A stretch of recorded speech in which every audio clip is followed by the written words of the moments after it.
हरि ओम नमो भगवते वासुदेवाय। ओम श्री देव्यै नमः। आपके हृदय में विराजमान प्रभु को मैं प्रणाम करता हूँ। 10 महाविद्या की इस गहरी बातों में आज भुवनेश्वरी देवी की हम बात करेंगे, जो 10 महाविद्या के क्रम में चौथी देवी है। भुवनेश्वरी का मतलब यही होता है भुवन की ईश्वरी,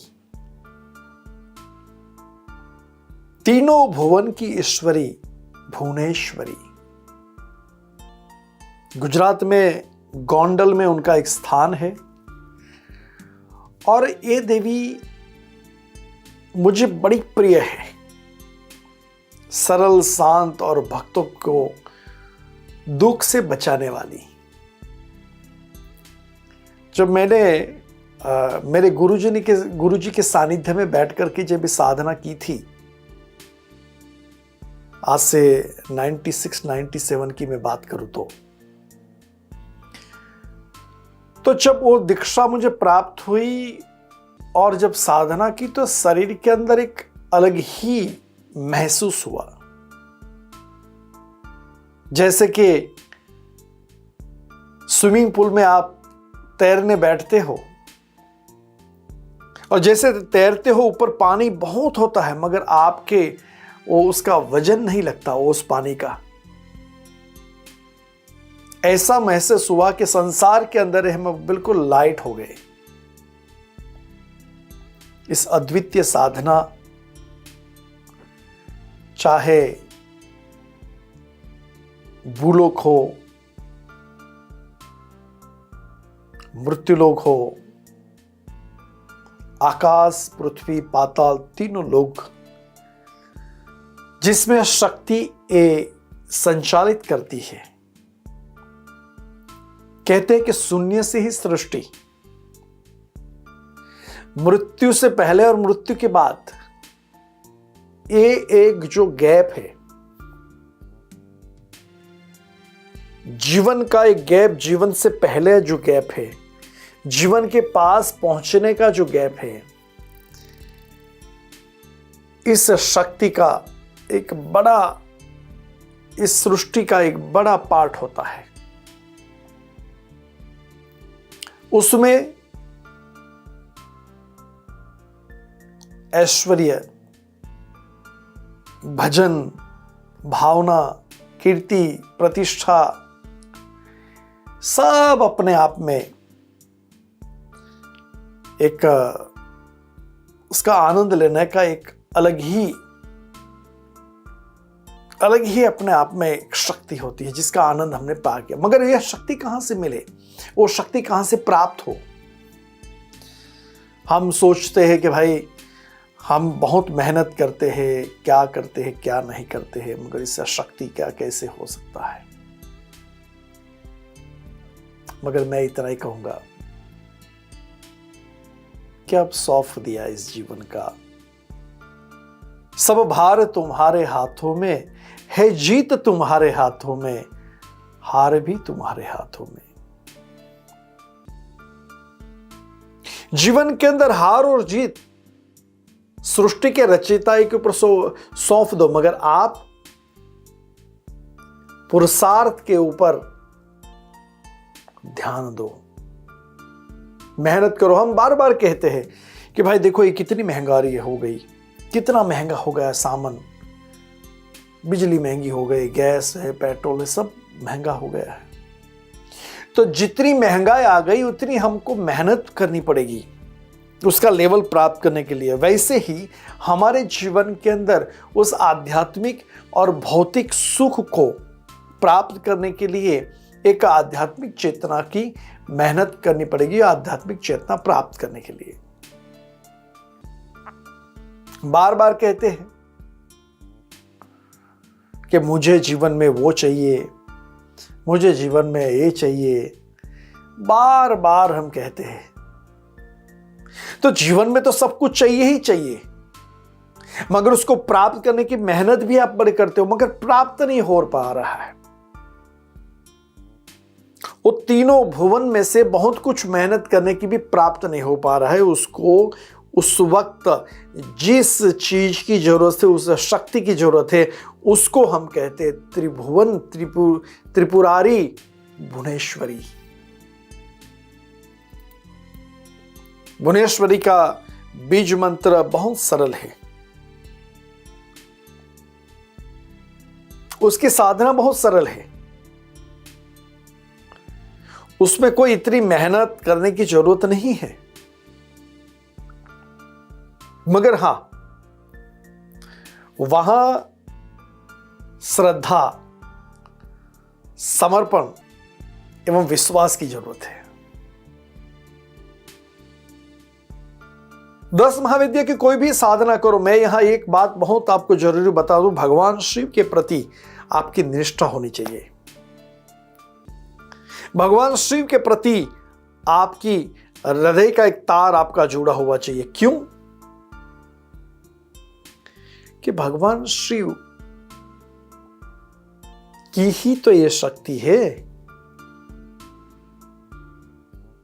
और ये शक्ति आप देखो कि जब दक्ष प्रजापति यज्ञ में ये सब भगवान शिव ने देखा, और इसके बाद इतनी प्रचंड काली का स्वरूप जब सती ने लिया और शिव जी भी वहां भागने लगे, तो 10 दिशाओं का बंधन करके जो शक्ति ने भगवान शिव को भी कंट्रोल किया। 10 महाविद्या की चौथी देवी है भुवनेश्वरी। शिव के प्रति श्रद्धा, गुरु के प्रति आस्था, श्रद्धा और आस्था दो आपके पास है, विश्वास तो मंत्र रूपी चाबी के माध्यम से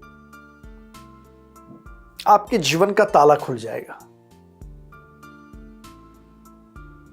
आपके पास श्रद्धा भी नहीं है, विश्वास भी नहीं है, समर्पण भी नहीं है, तो मंत्र रूपी चाबी क्या काम करेगी? गुरु के प्रति प्रेम नहीं है। आजकल तो बहुत कुछ कहानियां और बातें करते हैं, आती है, सब कुछ है, मगर जहां से ज्ञान मिल रहा है, पुस्तक का ज्ञान के लिए कोई दैविक शक्ति की जरूरत नहीं होती है। वो तो स्कूल यूनिवर्सिटी में जाओ, पढ़ो और आपका सर्टिफिकेट आ गया, वो भी बड़ी मेहनत है और सबको नहीं प्राप्त होता है। तो उससे भी 1000 गुनी मेहनत और दिव्य शक्ति के साथ खेलने की बात है। तो वहां उस गुरु के प्रति श्रद्धा नहीं है, उस गुरु के प्रति प्रेम नहीं है, उस गुरु के प्रति विश्वास नहीं है, तो आपका कोई भी मंत्र कार्य नहीं करेगा। आज मैं यहां बैठा हूं तो मेरे गुरु के प्रति निष्ठा है, गुरु के प्रति एक समर्पण की भावना है, गुरु के प्रति विश्वास है। मुझे पता है कि मेरे गुरु मेरे साथ है, मुझे पता है कि मेरे गुरु हर वक्त, हर पल, हर क्षण मुझे मार्गदर्शन करते रहते हैं। उस मार्गदर्शन के माध्यम से मेरे जीवन की गाड़ी में चलाते रहता हूं। मैं वही चीज मैं आपको बताना जा रहा हूं कि संघर्ष जो है, मानव जीवन का संघर्ष, उसमें भगवती 10 महाविद्या की भुवनेश्वरी शक्ति का कुछ बीज आपको प्राप्त हो जाए, तो तीनों भवनों की एनर्जी आपके साथ चलेगी। यहां एक स्फटिक माला हो। देखो, मैं ये जो प्रयोग बता रहा हूं, जैसे कि एक कुक आपको बता रहा है कि भाई आपको कुछ नई नई चीज खानी है, तो नई नई चीज आपको चाहिए वहां। आप अगर नहीं भी लोगे तो वो टेस्ट नहीं मिलेगा। आप तो खा तो सकते हो, आपके पास गेहूं का आटा है तो उसमें पराठा भी बना सकते हो, रोटी भी बना सकते हो, अन्य चीज भी बना सकते हो, मगर उसकी क्रिया प्रक्रिया अलग अलग होती है। फिर आप कहोगे कि गुरुजी मुझे पराठा खाना है मगर मेरे पास गेहूं का आटा नहीं है, तो पराठा बन ही नहीं सकता। तो फिर आटे में जो भी आटा है उसको पानी मिला करके मिर्ची मसाला डाल के पी जाओ। मगर उस चीज को प्राप्त करना है, उस पराठा ही खाना, तो गेहूं का आटा चाहिए, घी चाहिए, तेल चाहिए, आपको गैस कुकर चाहिए, सब कुछ चाहिए। भुवनेश्वरी शक्ति की आराधना प्रार्थना करने से भी प्राप्त हो सके। हे देवी मेरा कल्याण करो, ऐसी प्रार्थना करने के माध्यम से भी आपका तो कल्याण हो सकता है। मगर उस देवी की शक्ति प्राप्त करनी है, उस देवी की शक्ति और आपकी शक्ति का एक दोनों का समन्वय करना है, तो आपके पास साधन होना जरूरी है। नहीं साधन भी होगा तो कोई प्रॉब्लम नहीं। यहां प्रामाणिक रूप से स्फटिक की माला या सफेद हकीक की माला शास्त्रों में बताई गई है, वर्णन बताया गया है। और उसके साथ एक 4 मुखी रुद्राक्ष और एक 10 मुखी रुद्राक्ष। यहां आपके पास 4 मुखी के 2 रुद्राक्ष होने चाहिए और 10 मुखी के 1 रुद्राक्ष होने चाहिए। यानी कि जो 4 मुखी और 4 मुखी के रुद्राक्ष के बीच में एक 10 मुखी का रुद्राक्ष होना चाहिए। और इस रुद्राक्ष की एक धागे में लाल कलर का धागा हो या तो पीले कलर का धागा हो, उसमें ये तीनों रुद्राक्ष रख देने हैं। यानी कि 4 मुखी रुद्राक्ष के बीच में 10 मुखी एक तीनों का संयोग होना चाहिए। उसको लेकर के धारण करें। और ये प्रयोग है जीवन में पूर्णता और ऐश्वर्यता प्राप्त करने के लिए भुवनेश्वरी शक्ति की साधना का एक विशिष्ट प्रयोग है। गले में धारण करें या उसके बाद सामने घी का दिया लगा दे। उस भगवती भुवनेश्वरी की साधना में बीज मंत्र है सिर्फ ह्रीम। ह्रीम बीज मंत्र की साधना आपको करनी है। रुद्राक्ष का जो कंठा 4 मुखी और 10 मुखी का मैंने बताया है वो धारण करें। पूर्व दिशा की ओर मुख हो, घी का दिया हो और ह्रीम ह्रीम ह्रीम इस बीज मंत्र से आपको 21 माला मंत्र जाप करना है। और 21 दिन 21 मुखी माला मंत्र जाप जब करोगे तो 21 दिन के बाद आपको एक विशिष्ट अनुभव होगा, मन में शांति प्राप्त होगी और धीरे धीरे धीरे धीरे धीरे धीरे आपके कार्य बनते जाएंगे। आपके शरीर में, आपके मन में, मन की तरंगों में एक विशिष्टता प्राप्त होगी। और वो विशिष्टता जीवन के अंदर बहुत कुछ आगे बढ़ सकती है, बहुत कुछ आगे बढ़ने की क्रिया कर सकती है। ये प्रयोग जो बच्चे पढ़ रहे हैं, जिस बच्चे को यूनिवर्सिटी जाना है, कुछ एग्जाम देनी है, कुछ आगे बढ़ना है, कुछ अपने आप में, तो मेरी नम्र निवेदन, आपसे एक नम्र निवेदन है कि एक बार बच्चों को ये प्रयोग करवा देना। अगर आप नहीं कर सकते हैं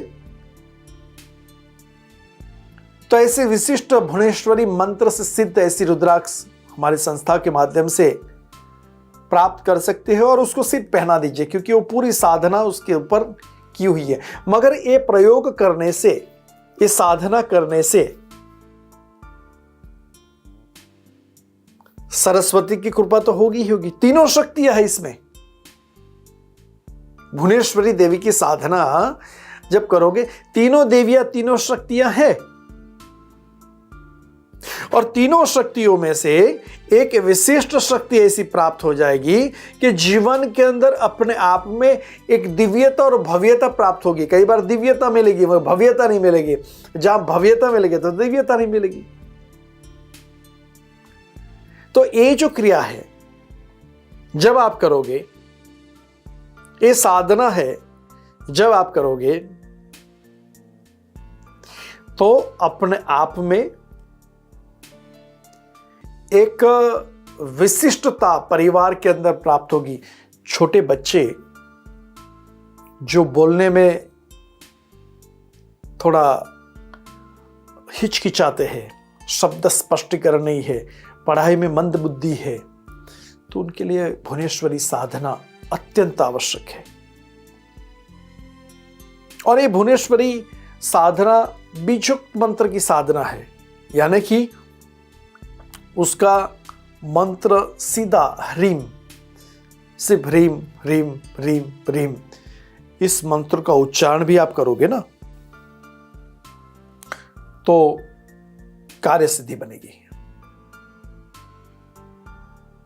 इस मंत्र को आगे भी बढ़ाओगे ना, कार्य सिद्धि बढ़ेगी। जीवन के अंदर मानवता, प्रभुता, ईश्वरीय शक्ति, सहजता, ये सब प्राप्त हो जाए तो आप तो खुद देवी तुल्य बन जाओगे। और जब देव तुल्य बनने की क्रिया आप करोगे तो वहां एक शक्ति का संचार होना चाहिए, और यह शक्ति का संचार भुवनेश्वरी देवी के पास प्राप्त कर सकते हो, जो अन्य ऋषि मुनियों ने भी प्राप्त किया, कई गुरु और आचार्यों ने भी प्राप्त किया। तो मेरा निवेदन है कि आप ये विशिष्ट साधना करें, आपके जीवन में ऐश्वर्यता और पूर्णता आए, आपके बच्चे अच्छी तरह से पढ़ सके, जीवन में आगे बढ़ सके। यही प्रभु से प्रार्थना करता हुआ, गुरु से प्रार्थना करता हुआ मैं निवेदन करता हूं कि भगवती भुवनेश्वरी की शक्ति आपके घर में, आपके जीवन में प्राप्त हो। अस्तु। नमः शिवाय। जय गुरुदेव।